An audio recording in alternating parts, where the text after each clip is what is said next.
മലയാളികളുടെ ഒരു വികാരം തന്നെയല്ലേ ഈ പൊറാട്ടയും ബീഫും. ഞാനിപ്പോൾ ചാമ്പ്യൻസ് ഹോട്ടലാണ്. ഇവിടുത്തെ ബീഫിന്റെ ഒരു ക്വാണ്ടിറ്റി ഒക്കെയാണ് ഒരു രക്ഷയില്ലല്ലേ. കോഴിക്കോട് മിക്ക പേരും സജസ്റ്റ് ചെയ്യുന്ന ഒരു ഹോട്ടലാണ് ഇത് കേട്ടോ. 116 വർഷമായിട്ട് ഇവരിവിടെ ഉണ്ട്. ഇവിടുത്തെ തിരക്കാണെങ്കിൽ നന്ന രാവിലെ വരണം കേട്ടോ. ഞാനിവിടെ എത്തിയത് ഒരു 10 ടൈമിലാണ്. അത്യാവശ്യം കുഴപ്പമില്ലാത്ത തിരക്ക് ഇവിടെ ഉണ്ട്. ഇവിടെ നിന്ന് ഇരുന്നപ്പോഴാണ് മുകളിൽ വേണമെങ്കിൽ സ്പേസ് ഉണ്ട് കേട്ടോ. അങ്ങനെ മുകളിൽ കയറി. ഈ കാണുന്ന ഇദ്ദേഹമാണ് ഇതിന്റെ ഓണർ കേട്ടോ.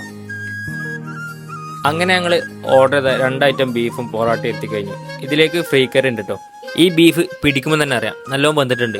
ഈ ബീഫും പൊറാട്ടയും നല്ല കുരുമുളക് കെട്ടിട്ട് ഒന്നും പറയല്ല, അടിപൊളി. ബീഫ് ചില്ലിനായിട്ടും എനിക്ക് ഇഷ്ടപ്പെട്ടത് ഈ ഗ്രേവി ഉള്ള ബീഫാണ് കേട്ടോ. ഓപ്പൺ ആക്കലപ്പോഴാ? ഓപ്പൺ രാവിലെ 5 മണിക്ക് നിസ്കാരം കഴിഞ്ഞാൽ ഓപ്പൺ ആക്കും. പിന്നെ രാത്രി 10-11 മണി വരെ ഉണ്ടാവും. ഇനി ഫുഡ് കഴിച്ചൊന്ന് റിലാക്സ് ആണെങ്കിൽ നല്ലൊരു ആംബിയൻസിലൊരു കോളൊക്കെ ഉണ്ട് കേട്ടോ.